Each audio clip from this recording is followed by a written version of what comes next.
Olá, pessoas e pessoa. Hoje quero fazer um vídeo um pouco diferente. Eu quero falar sobre o Manifesto Comunista, mas eu queria trazer uma coleção do que para mim são as melhores frases, que tem ali as mais interessantes, pelo menos. Nem todas que eu vou trazer são as melhores no sentido de que elas são positivas, digamos assim, mas são as melhores para a gente entender o que o manifesto queria, na minha visão. E Bom, o Manifesto Comunista, né, o Manifesto do Partido Comunista foi escrito por Marx e Engels, e a ideia era justamente fazer um manifesto, ou seja, trazer um resumo das ideias que fosse fácil de se trabalhar em cima, de explicar para as pessoas qual era a ideia desse movimento, né, do Partido Comunista. Então vamos lá. Primeiramente, a gente tem um entendimento que acredito que venha principalmente de Marx, sobre como a história se constrói. Então ele diz que até hoje a história de toda a sociedade é a história da luta de classes. E há algumas pessoas que vão concordar plenamente com isso, eu não sou uma delas. Eu vejo que essa é uma das perspectivas que constrói a sociedade. Acho que olhar por essa lente nos permite ver uma parte, mas é preciso olhar por diversas lentes para compreender o fenômeno social de uma maneira mais abrangente. É, Aí tem um outro momento em que o manifesto traz o seguinte: uma luta que sempre terminou ou com a reconfiguração revolucionária de toda a sociedade ou com o caso conjunto das classes em luta. Então ele está ainda trazendo essa questão da luta de classes. Ele vai dizer que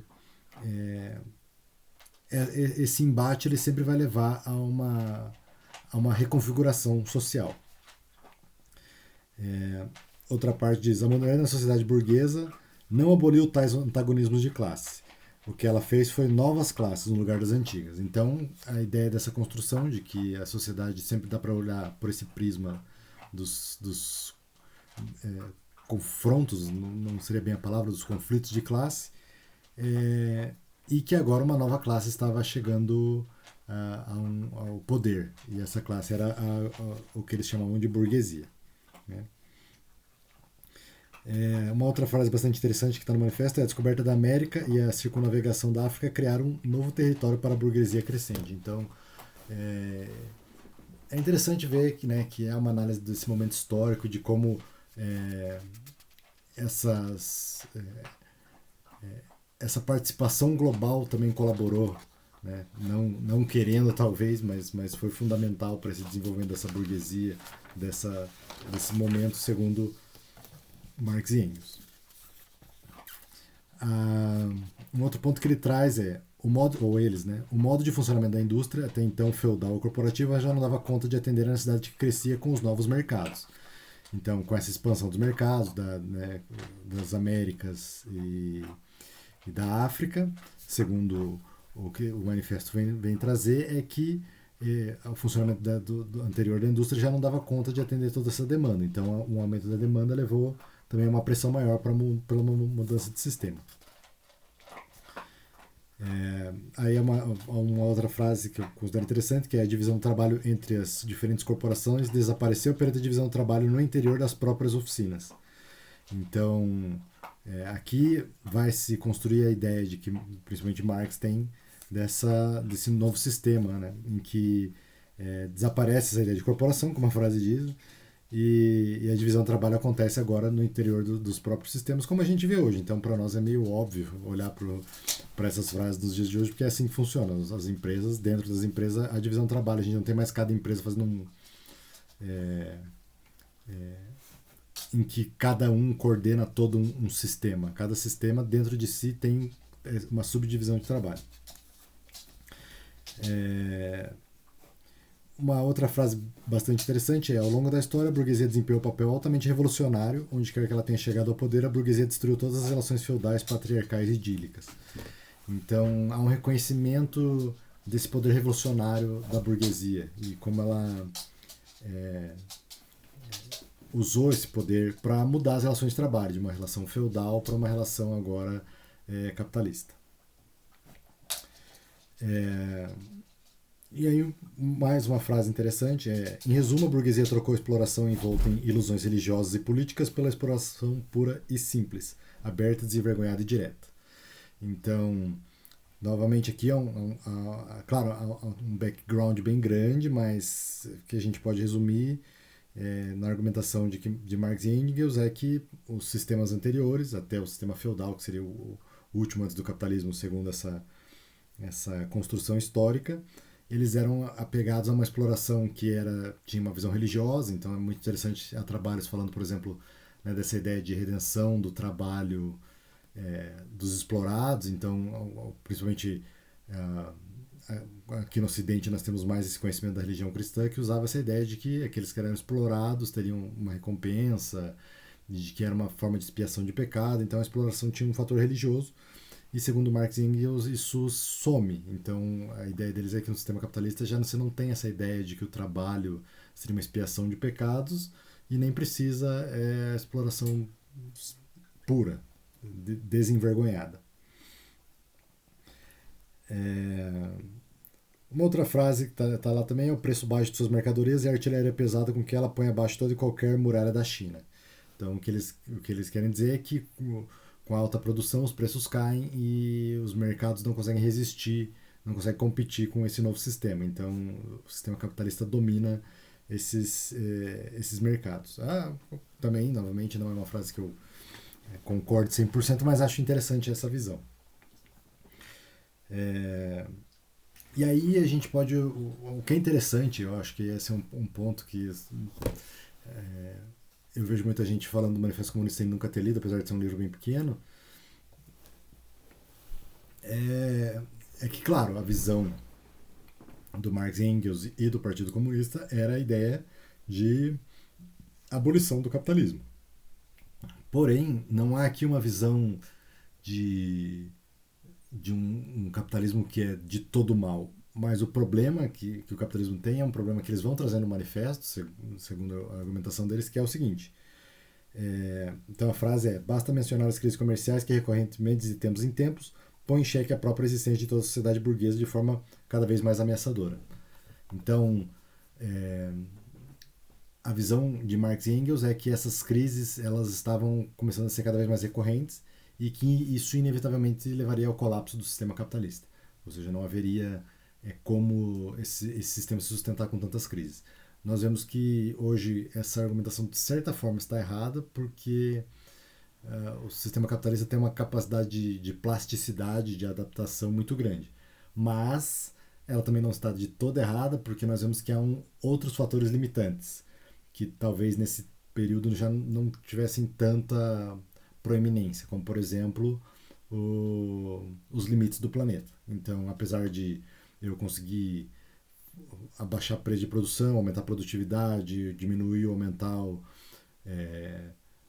os ganhos de um trabalhador e a segurança que ele tem no trabalho, mas mesmo assim isso é capaz de fazer o sistema progredir, mas mesmo assim isso não tem sido capaz de solucionar o problema de destruição da natureza. Então, nesse ponto, a gente começa a olhar um sistema que nos parece isso insustentável.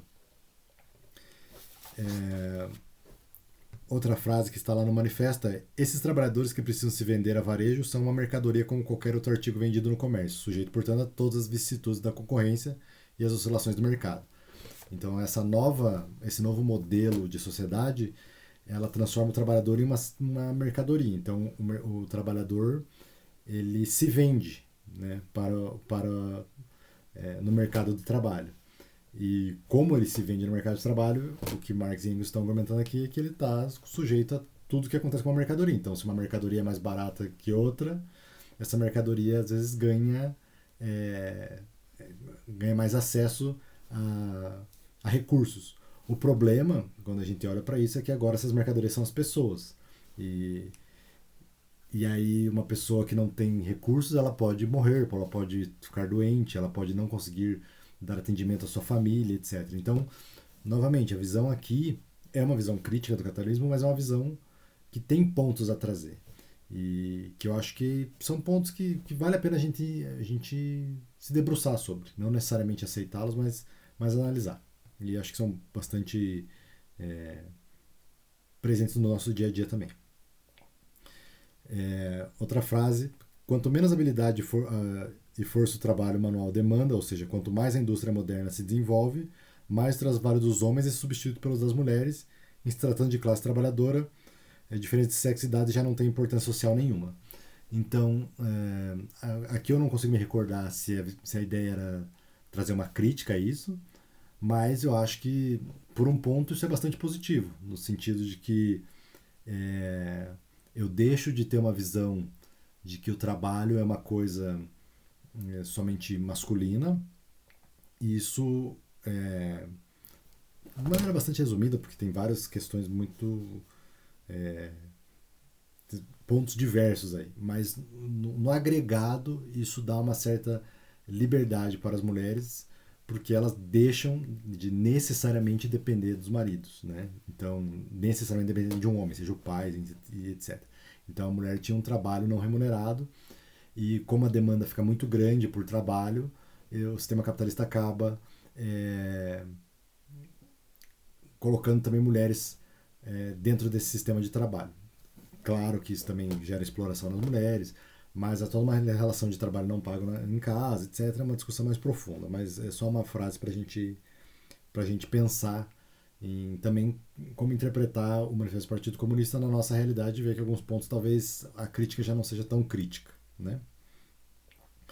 Continuando, a verdadeira consequência de suas lutas não é a vitória imediata, mas a unificação cada vez mais abrangente dos trabalhadores. Então, essa era a visão que o Manifesto trazia sobre o Partido Comunista, que eles acreditavam que o sistema capitalista ainda não, apesar das suas crises, ainda teria uma sobrevida, digamos assim, e que cabia naquele momento conscientizar as pessoas. Acho que hoje em dia, se eu fosse aplicar isso, e quem sou eu, né? Acho que tem, né, sou só uma pessoa refletindo, então não quer dizer que o que eu fale é lei, mas acredito que a conscientização ainda seja muito importante. Mesmo que uma pessoa não seja comunista e não acredite que essa é a forma que a sociedade deve se transformar, mas ter consciência dos problemas do sistema que a gente vive é muito importante. Eu posso até olhar esses problemas e falar, não, eu olho os problemas, vislumbro os problemas, mas ainda quero essa sociedade capitalista, pode ser, mas é muito bom quando é bom porque a gente tenha consciência dos problemas.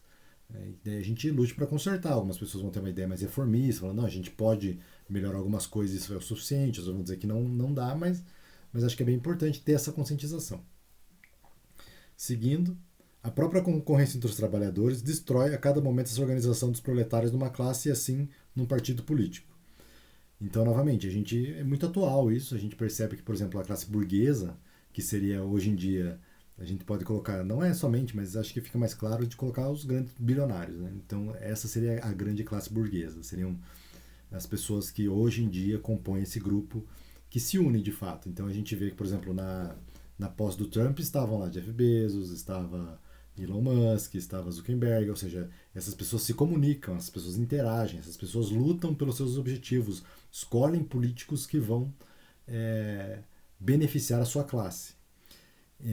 Enquanto a classe trabalhadora, segundo a ideia do Manifesto do Partido Comunista, e que também me considero muito atual, é tão explorada e tem de lutar pela sua sobrevivência, competir com o próximo para ter acesso a recursos limitados, que é muito mais difícil organizar essa classe. Então a gente vê um ataque muito grande a sindicatos, a qualquer sistema organizacional, né? Por exemplo, aqui no Brasil há uma crítica muito grande ao MST, a qualquer a associações de professores, então qualquer coisa que tenta unir trabalhadores é muito atacada. E isso, muitas vezes, vem de realmente uma coordenação de um grupo que tem interesse em uma classe desorganizada, que é justamente a burguesia, que quanto mais nós competirmos entre nós, mais barato, mais fácil fica o acesso ao trabalho, a exploração do trabalho. Então, por exemplo, se eu tenho pessoas que estão ganhando bem, até é uma reclamação que a gente às vezes vê no Brasil, né? De que, por exemplo, agora a gente está difícil conseguir empregado. Por quê? Porque melhorou um pouco a condição econômica. Não estou dizendo agora, necessariamente. Estou dizendo que isso às vezes se fala. Né?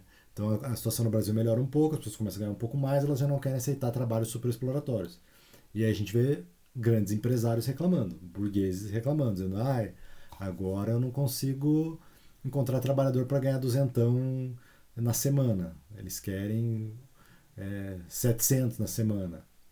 Né? Então agora eu não consigo um pedreiro para trabalhar o dia inteiro por uma marmita, ele quer R$ 100. Então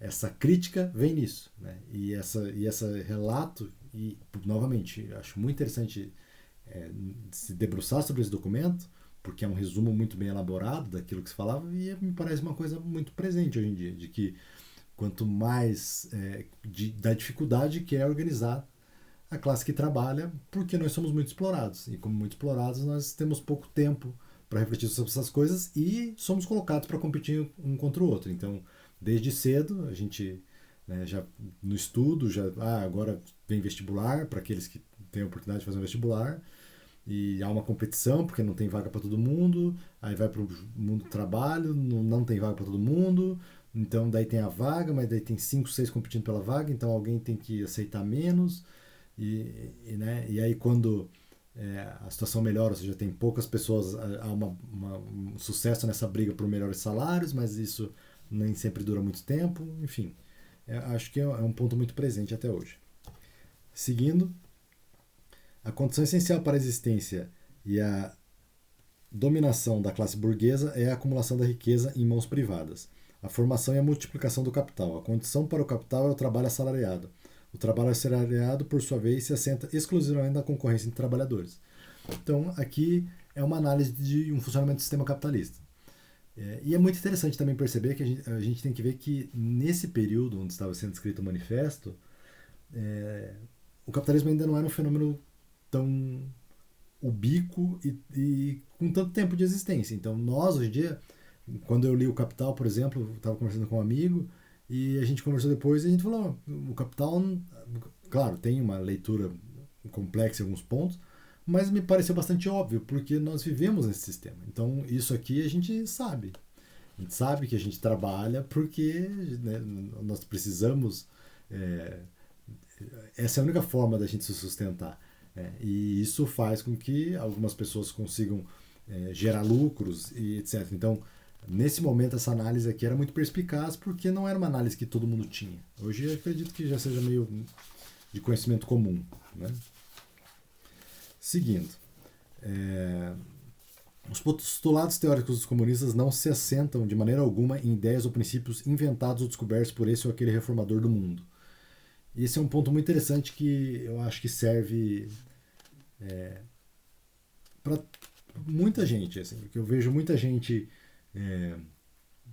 à esquerda que tem uma ideia de citar Marx ou qualquer outro cidadão de esquerda como se ele fosse um propagador da verdade, ou seja, alguém que tem algo tão elaborado e perfeito que só cabe a gente reproduzir, não cabe a gente criticar. Então, eu acho muito legal que esse ponto tenha aparecido no Manifesto do Partido Comunista, e também para a galera que tem essa visão de que comunistas dogmáticos e tal. Apesar de eu não ser um comunista, eu vejo que isso não é uma verdade em absoluto. Ou seja, há comunistas dogmáticos, assim como há dogmáticos em todas as áreas.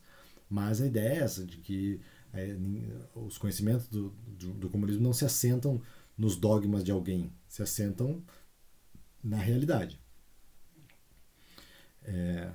Vamos mais um pouquinho para frente, aí daí a gente para, porque senão vai ficar muito, muito longo. Né? O que caracteriza o comunismo não é a supressão da propriedade em si, mas a supressão da propriedade burguesa. Então, acho que isso também é um ponto que a gente vê muito assim nas pessoas que nunca tiveram contato com o comunismo e querem criticar, que o comunismo ele quer tirar toda a sua propriedade e tal. E não é essa a ideia. Né? A ideia é o fim dessa propriedade burguesa.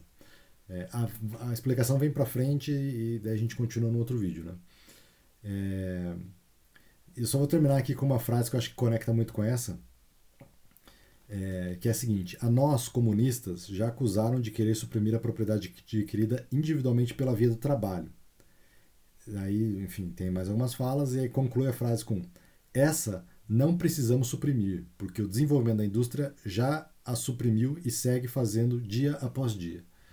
Então aqui é meio que uma resposta do Partido Comunista a essa crítica Vão tirar minhas coisas, vão levar meu carro embora, vai 10 pessoas morar na minha casa. E eles falam, não, a gente não quer tirar nada de ninguém. O que a gente quer tirar é a propriedade privada dos meios de produção, como você já ouviu muito se falar.